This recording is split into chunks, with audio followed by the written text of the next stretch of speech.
저는 대한민국에서 가장 독특한 경험을 갖고 있는 경우입니다. 원래 제가 꿈은 교수였고요. 성공회 대학 지금 거기에 최종 교수 합격이 됐어요. 최종 3차까지. 그때 제가 김대중 대통령을 모시고 계셨고 이분이 대통령 선거에 나와서 해방 이후 최초의 정권교체를 하느냐 마느냐 6개월 전이에요. 6개월 전. 그러니까 이게 의리냐 내 개인의 또 학문적 욕구냐 하다가 그때 또 우리 김대중 대통령한테 총회는 다 받을 때였으니까 아주 핵심 외교안보 전문가였으니까 그래서 그래 젊을 때 한번 의미 있는 정권교체에 참여해보지 그리고 그 다음에 학교로 돌아오지 그랬는데 대통령이 되셔버린 거예요 이분이. 그래가지고 30대 때 제가 대통령직 인수위원회에 들어갔고 청와대 외교안보 쪽에 유일하게 제가 들어갔고 정무 쪽에 있다가 나왔고 그러니까 어떻든 청와대 경험을 했고 그 전에는 요즘으로 치면 시간 강사 뭐 전국 다니면서 뭐 했고 그 다음에 이제 생략할게요. 국회의원 했고 그래서 재선 3선 할 줄 알았다가 자만해갖고 떨어져 버렸고 아슬아슬하게 3,000표 차이로 그래서 백수 생활을 했고 그러다가 고양시장에 돼서 8년 동안 했고 그러니까 청와대 경험, 국회의원 경험, 시장 경험, 백수 경험, 교수 경험 그러니까 어떤 사안을 볼 때 제가 하나의 시각으로 보여지지가 않아요. 오늘 조금 전에 아까 세종시에 계신 공직자께서 여러 가지 애로사항 이야기하니까 우리 공직자들이 생각나는 거죠. 8년 동안. 또 마찬가지 우리 의원님 볼 때에는 또 우리 또 제가 겪었던 시의원님들 생각이 나는 거고 장애인 또 이렇게 뵈면 우리 또 작은 누님이 청각 장애인이시니까 내가 가족으로서 장애인 누나를 대할 때하고 시장으로서 또 장애인 정책을 펼칠 때 오는 여러 가지 또 뭐 이런 것들 이런 이야기들을 여러분들한테 해드릴 거고요. 행정 영역에서 복지가 차지하는 위치, 진정한 복지 정책, 또 복지 분야의 공직자로 나아가는 길. 그런데 이제 우리 또 선생님이 오셔서 본인이 비장애인으로 있다가 우리 모두가 장애인이에요, 여러분. 언제든 지금 뭐 노안 온 사람, 고혈압 있는 사람, 그 다음에 가족 중에 우리 아버님 아까 말했던 치매로 저기 하시지 우리 작은 누나 저기 청각 장애인이 다 장애인 거예요. 여기 밖에 나가다가 갑자기 우리가 교통사가 나갈 수 있는 거 아니에요. 근데 비장애인이 장애인에 대해서 차별한다? 부끄러워한다? 또는 그에 대한 지원을 무슨 아주 그건 자기를 부정하는 거죠, 자기를. 한편으로 이제 딜레마는 지난번에도 말했던 것처럼 고양시 같은 경우는 복지 예산이 전체 예산의 43%인가 돼요. 제일 높아요. 그리고 인프라가 제 이야기가 아니라 오신 분들이 이렇게 좋은 데가 없다는 거예요. 그래서 제가 또 이제 저도 복지가 중요하니까 복지 정책을 펼쳤는데 다른 지역에 있는 분들이 막 많이 오시는 거예요. 중증 장애인들이 고양시가 이제 좋다고. 근데 우리가 감당이 안 되잖아요. 예산이라는 건 뻔하는 거고. 이런 게 딜레마인 거죠. 그럼 한 분이 오셔가지고 잘 중증 장애인에 대한 정책이 좋다는데 나는 당신은 안 된다. 왜? 장애인 되신 지가 이를테면 3년밖에 안 됐고 2주 온 지가 얼마밖에 안 된다. 그러면 그분이 그러세요. 제가 5년 기다릴게요. 그럴 사람이 어디가 있어요? 나와봐 시장. 복지 최고라는 장애인 천국이라는데 이게 안 돼? 좀 넣어줘 보세요. 그러면 그런 분들이 지금 줄 서 있습니다. 자, 여기서 이제 중요한 문제는 공공정책, 지방자치, 시민 선택할 때 이걸 자 여기서 의견해 봅시다. 자, 예산 1억이 생겼어요. 어디다 쓸까요? 시의원님들 좀 교육이라든가 자치적 역량 강화를 위해 가지고 교육 예산에 투입할까요? 새롭게 장애인분들 오셨으니까 여기에다 복지 예산에 넣을까요? 공직자들 좀 교육을 해야 되니까 공직자들의 혁신 마인드 교육을 위해서 할까요? 미투니 또는 여러 가지 요즘 성범죄 관련된 이런 문제가 많으니까 이기에 대한 강의를 할까요? 아니면 청년들 일자리가 심각하니 이걸 할까요? 하면 여기서 토론한다고 답이 나오겠어요? 1억을 5, 4, 3, 1로 나누자는 사람, 이번에는 장애인 쪽에 하자는 분, 아니다 이게 바뀌려면 공직 마인드가 바뀌어야 될 거 아니냐, 공직자에 하자는 사람. 시극히 정상적인 과정인 거죠. 근데 우리 현실은 어때요? 시장님 마음대로. 내가 봤을 때는 그래도 요즘 뭐 기류도 그러니까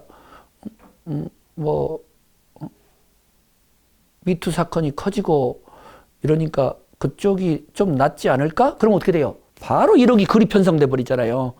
예. 그렇게 되면 안 된다는 거죠. 그렇게 되면. 저는 고향 시정을 할 때 제가 원래 첫 출발이 학계 쪽이라고 말씀을 드렸던 것처럼 공직자들이 제일 힘들어한 게 그거예요. 지금 같은 논의를 하잖아요. 그러면 내가 이제 한국식 문화로 돌아가면서 이야기를 우리 의원님은요 또 쭉 그러면 이제 멘붕이 오는 거죠. 대부분은 그 친구 말을 따라요. 우리 보좌관이나 또는 정책 담당관이나 또는 내 의중을 조금 잘하는 사람 이야기로 하죠. 그럼 저는 그대로 두지를 않아요. 그러면 청년 교육을 하면 지금 복지적 수요가 와가지고 나한테 고양시는 복지 천국이라고 하는데 왜 안 해주냐고 난리가 나는데 복지 담당 과장님, 국장님 그쪽 예산은 필요 없어요? 네, 그분은 아까 청년교육 하자는 분이에요. 필요한데 얼마나 필요해요? 한 3억은 최소한. 그럼 어떻게 하실 거예요? 그러면 또 멘붕. 근데 거기서 그치는 게 다 그렇게 묻는단 말이죠. 다시 논의합니다. 다음번에. 여의도에서 여러분 법안이 통과될 때 지금 법안들을 이렇게 중요한 법안 할 때 어떤 줄 아세요? 지금 요즘 싸움 많이 하잖아요. 그러면 이렇게 쭉 있다가 이 종이가 하나씩 쭉 돌아요. 이렇게. 예? 하나가 뭐가 딱 와요. 그러면 이제 국회의원도 눈치가 귀신이니까 보면서 막 저기서는 고함 지르고 막 나경원 의원하고 막 우리 원내대표 막 하고 있으면 뭐요? 사인. 그러면 미세먼지 관련 법률에 대한 개정안 누가 이거 발의했어? 아이 저기가 대표 쪽. 그리고 내용은 안 봐요. 내용은 뒤에 봐고 누구누구 사인했는가 봐. 요 정도면 내가 볼 때는 다 할 만한 사람이 있구만. 그러면 자 옆으로 돌려. 네? 어마어마한 법안들이 누가 발의했느냐가 중요한 거죠. 근데 반대 경우. 조금 이제 근데 요즘 쟁점이 되는 게 뭐가 있을까요? 이제 때문에. 근데 이제 또 좋습니다. 이제 북한 핵 문제에 관련해서 대북 지원하는데 거기에 따라서 국회 동의를 받는 개정안. 또 이제 이게 또 와요. 이제 이건 다른 당으로 합시다. 누가 했어? 누가? 응? 그 의원이? 좀 또라이 아니야? 뒤에 보니까 한 3명밖에 사인이 없어. 의원실 가서 검토하고 그다음에 볼게. 이거 노.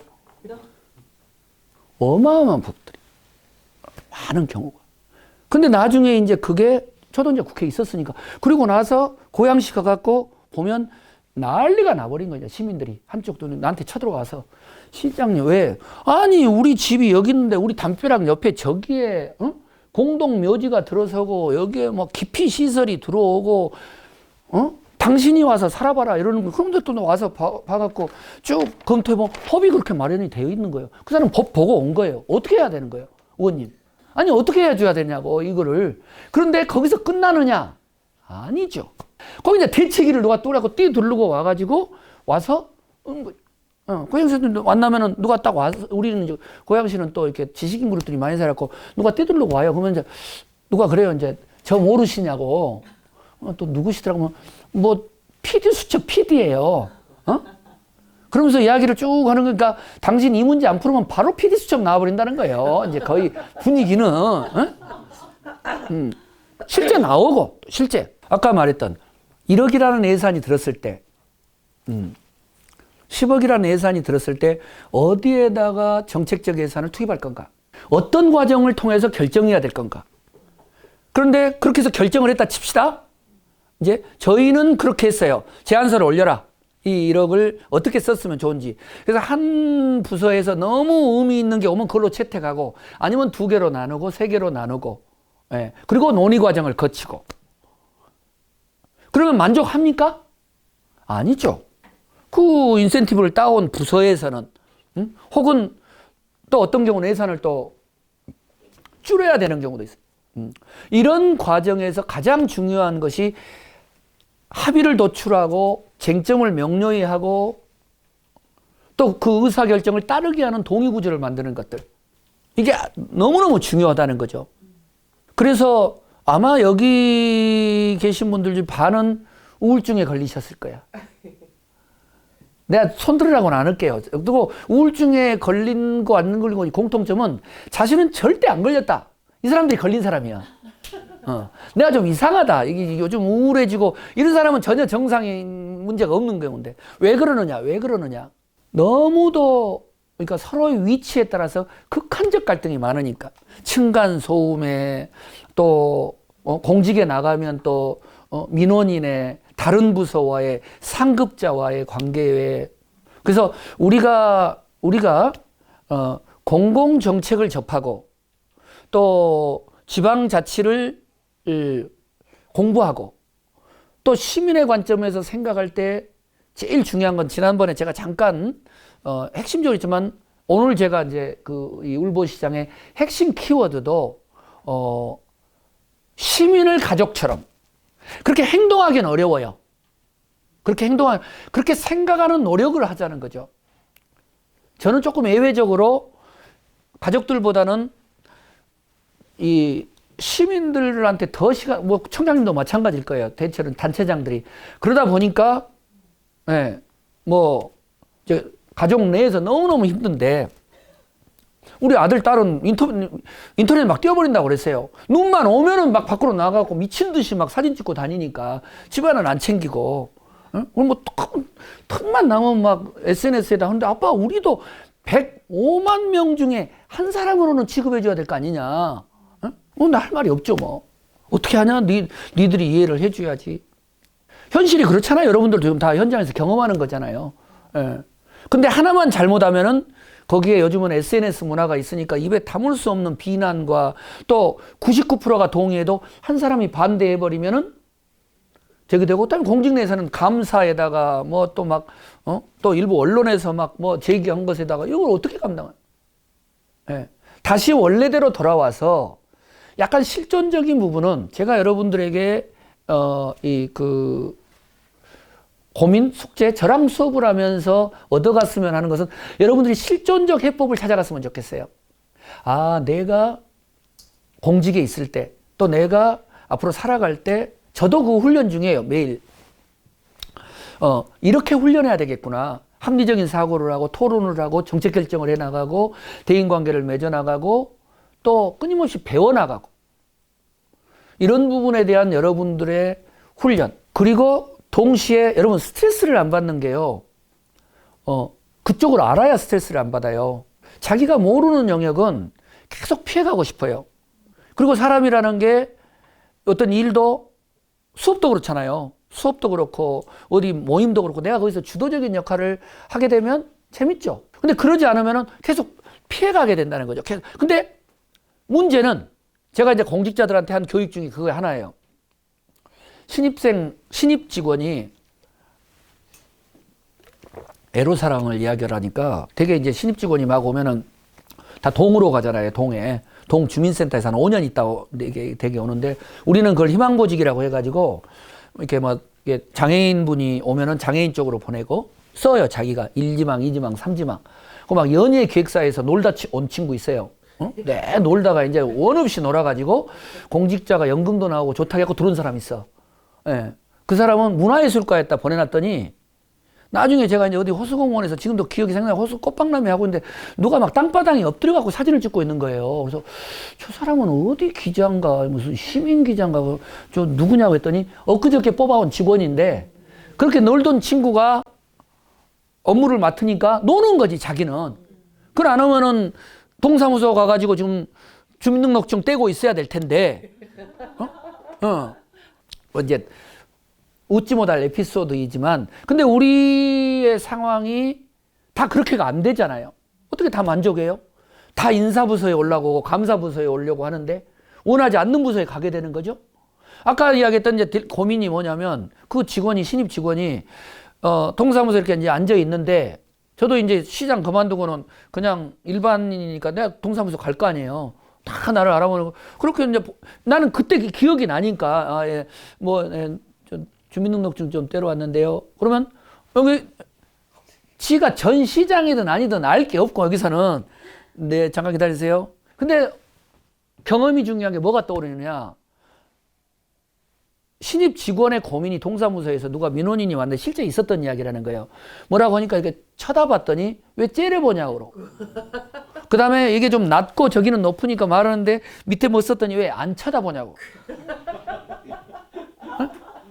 아니 웃을 일이 아니라 근데 여러분 정도 이제 좀 베테랑이 되면 슬쩍 보고 할 텐데 여기는 이거 해야지 저거 해야지 하다가 또 쳐다보면 째려봤다 그지 안 보면 안 봤다 그지 또 비스듬히 보면은 또 왜 사시는 투자 그지 이건 웃을 일이 아니라 이게 이제 우리 이 공직 문화에 만연된 상황이라는 거죠. 일 중심으로 가야 되는데 그런데 이런 부분이 지금 작은 예는 거기서 스트레스, 업무적 스트레스. 그죠? 예. 네. 이럴 때 또 민원인 스트레스, 자기 승진에 대한 스트레스, 가족에 대한 스트레스, 세종시 가야 되는 스트레스, 수업 받아야 되는 스트레스. 어? 그러니 정상적인 게 비정상적인 거죠.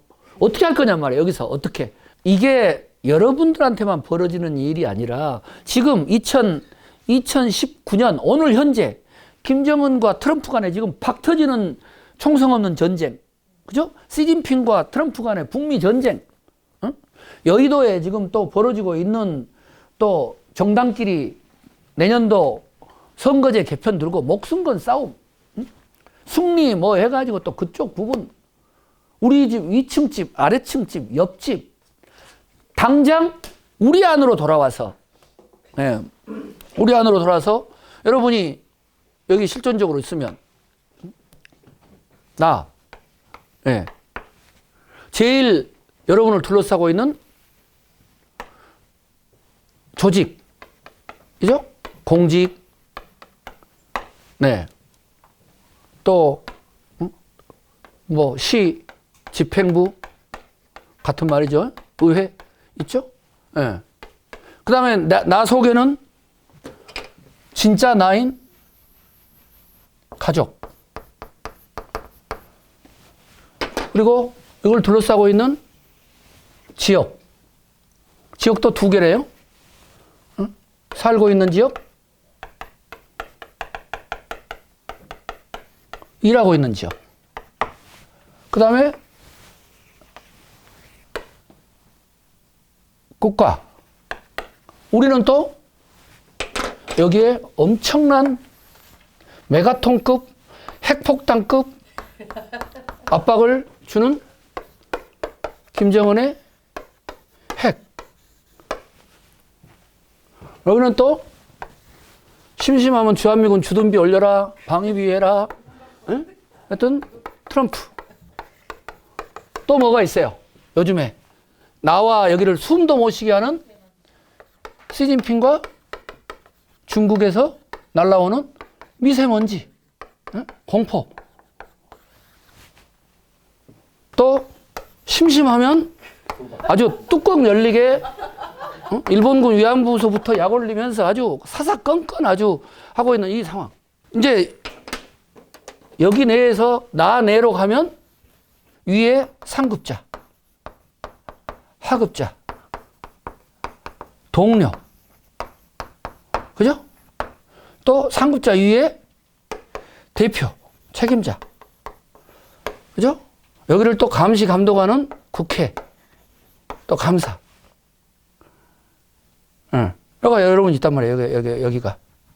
아까 우리가 무관해 보인다고 했지만, 자, 1억을 어떻게 쓸 건가? 또 뭐 다른 주요한 현안을 접근할 때 어떻게 접근할 건가? 응? 그럴 때, 그 다음에 저한테 제가 이제 시민들을 만나러 가는데 A라는 시민을 만나요. 그럼 누가 가까이 귓속말로 해요.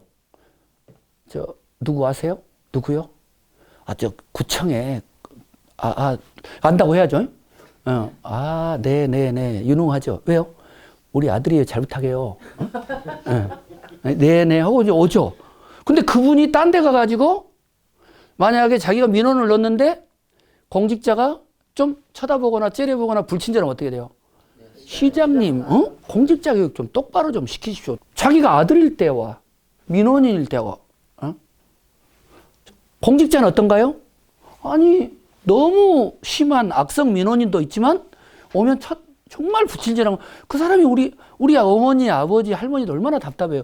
이 모든 부분이 자기가 상급자일 때하고 하급자일 때하고 동료일 때하고 제가 시장을 하면서 가장 힘들었던 점 저는 아까 말했던 제가 국제적인 활동을 했기 때문에 트럼프는 잘 몰라도 북한, 중국 이 국제적인 마인드에 대한 훈련을 한 20년 했고 청와대 근무해봤고 국회에 있어 봤고 백수로 해가지고 백수돼서 우리 마누라가 냉면집 하다가 망해봤고 구청에서 와가지고 된다겠다가 하니까 또 나중에는 왜 했냐고 해갖고 뭐 이렇게 하고 찌라시 좀 뿌리려니까 그거 다 안 된다고 하고 뭐를 배너도 안 된다고 하고 이런 경험들 이래서 정말 힘들어하는 거구나. 그 다음에 또 뭐 이렇게 또 들어보면 사바사바 하면 또 다 돼가는 거. 이런 경험들을 해봤으니까 딱 시장이 되면 여기서 첫 경험, 눈물 흘린 첫 경험 계시니까 시장이 딱 됐어요. 풍운의 꿈을 안고 이제 내가 청와대도 있었고 국회의원도 했고 야 5당 시민단체 단일 후보고 짠 하려고 했더니 예산 담당 국장이 와갖고 추경예산 편성하는데 가용예산이 하나도 없습니다. 이자만 지금 내야 됩니다. 아니 나는 써야 될 돈이 5천억 1조가 있어도 부족할 판인데 가용예산이 제로라는 거예요. 그럼 어떻게 해야 됩니까? 빚 내야 됩니다. 빚은 낼 데가 있습니다. 없습니다. 그럼 뭔가 좀 놀고 있는 땅을 팔아야 됩니다. 그럼 팔기라도 해야지. 왜 한 몇 개월 지나니까 그래도 좀 유유 재원이 생겼습니다. 뭐 몇백억이라도. 그래서 이제 모여서 논의를 한 거죠. 자, 그런데 여기서 아까 말했던 복지 예산, 교육 예산, 신규 뭐 예산 쭉 하다 보니까 구청장님이 너무 잘하시지만 필수적으로 들어갈 예산은 5천억인데 가용할 수 있는 예산은 2천억. 그래서 항상 우리는 마이너스 한 3천억에서 시작을 해요. 이 3천억을 깎아야 돼. 어딘가에서. 그래야 뭔 사업을 할 수가 있는 거예요. 어떻게 가능합니까? 멀쩡하게 장애인 쪽으로 지원되고 있는 시의원들에게 지원되고 있는 민주평통에 지원되고 있는 정의당이 관심 있는 여러 가지 인권교육에 있는 부분에 다 예산이 돼 있는데 이거를 2천만 원, 3천만 원, 5천만 원, 6천만 원을 깎아내야 이제 새로이 뭔가를 할 수가 있다는 말이죠. 누가 자기 예산을 깎이기를 원합니까? 여기 있는 분들 중에서.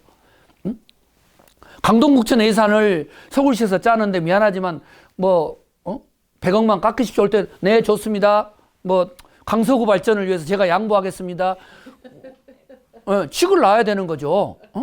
정의당이 제일 목숨 바치고 있는 여러 가지 중요한 인권 교육 예산이 있는데 요거 2천만 원인데 1천만 원으로 깎읍시다. 그러면 벼룩 간을 떼먹어라 이 X야. 이렇게 나오는 거죠. 2천만 원에서 1천만 원을 깎는 거란 말이에요. 누가 그렇게 동의를 하겠느냐는 말이죠. 그런데 문제는 세 가지 관점이 요구가 되는데 우선 첫 번째로는 가장 중요한 게 우리가 다양한 경험을 가지고 있어야 되는 거죠. 자, 제가 국제적인 활동을 많이 했다고 했잖아요. 우리 선친들이 100 몇 년 전부터 하와이로 가서 미국으로 가가지고 주류사회에 편성하려고 몸부림을 치다가 외국인들에 대한 여러 가지 홀대와 반인권적인 저기를 받았는데 우리는 외국인 노동자나 다문화에 대해서 어떤 따뜻한 노력을 하나요? 잘하고는 있으나 너무 편차가 크잖아요. 응? 그 사람들한테 최우선의 예산을 주자는 게 아니라 다문화, 외국인 노동자, 그럼 우리 선조들의 피눈물 나는 미국과 남미와 일본과 이런 데서 했던 것들이 오버래핑이 돼줘야 따뜻한 마음이 가지는 거죠. 이런 다양한 경험들이 필요로 하는데 안타깝게도 그게 우리는 부족하다는 거죠.